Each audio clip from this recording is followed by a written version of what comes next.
I'm Max McNabb, the editor of TexasHillCountry.com and the author of the beloved Captive Trilogy.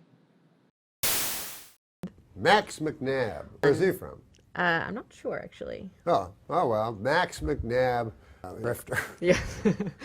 When Bob... Lonesome drifter. I'm from Lubbock, Texas. My historical novels were inspired by real people and real events. It sounds like something out of Ripley's Believe It or Not, but in 1926, a rancher's son was kidnapped by the last free Apaches. They carried the boy into the Sierra Madre, where he was raised as one of their own, a beloved captive. This was 1926, not 1826.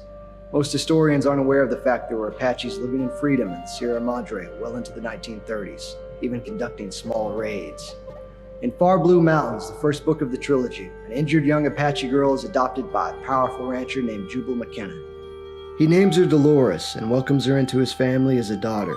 Sometime later, she wants to go back to her people, so Jubal gives her a horse and the McKennas say their goodbyes. When she finds the Apaches up in the foothills, they tell her they've been watching her down below.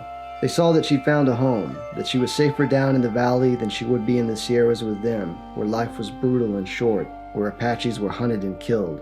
So they tell her she has to go back, and if she ever sets foot in the Blue Mountains again, they'll cut her throat. Dolores rides back to the valley and lives as Jubal's daughter, exiled from the Sierra Madre, where her people still kept the old ways. An eye for an eye, blood for blood. Another year passes, and the Apaches decide that the balance has to be restored. They ambush Jubal's family on the trail home from a village. They cut his wife's throat and kidnap his young son, John Russell McKenna. The Apaches show the boy an old scalp they'd covered in his mother's fresh blood, and they tell him it's his father's scalp. Now the boy believes his entire family has been killed as the Apaches carry him high into the Sierras. So in a twist of fate, Dolores and John Russell trade destinies. The trilogy consists of Far Blue Mountains, Death Song, and Sky Burial. The books follow Dolores as she's adapting to her new life, John Russell as he comes to see himself as an Apache, and Jubal as he rides with the legendary Soldier of Fortune. Jubal's band of mercenaries search the Sierras for his lost son, as thirst for revenge threatens to consume his soul. Get your copy of Far Blue Mountains at Amazon.com now. I knew I had to write this novel from the moment I encountered the obscure true story that inspired it. When I was about 19, I read a travelogue by this Englishman, a modern-day adventurer who wandered through the Sierra Madre in the 1990s. At one point in a handful of paragraphs, he relates an obscure historical incident, an injured Apache girl adopted by a Sonoran rancher named Francisco Fimbres. The Apaches had raided the village of Nacori Chico, and this young girl was standing watch on top of the peak above their camp. She had a rawhide cord tied to her ankle that was strung with little dangling bells all the way down to where her people were resting. When she spotted the rancher coming after them, she tugged on that rope and alerted the others. But on her way down the peak, she sprained her ankle. So by the time she got down below, she'd been left behind, and this was how she came to be adopted by the rancher. That imagery, the girl on the peak in the sunrise tethered to the bell rope, it was so striking I knew I had to write it someday. Then the exchange of destiny between the Apache girl and the rancher's son. I recognized all these mythopoetic, even biblical echoes in this history and the lives of these real people, and I had to tell the story. I completed all the books of the beloved Captive Trilogy before the first volume was published. They were a long time coming, but my apprenticeship in the craft of writing was also a long one. If you'd have told me how long it would be, I might never have started out in the first place.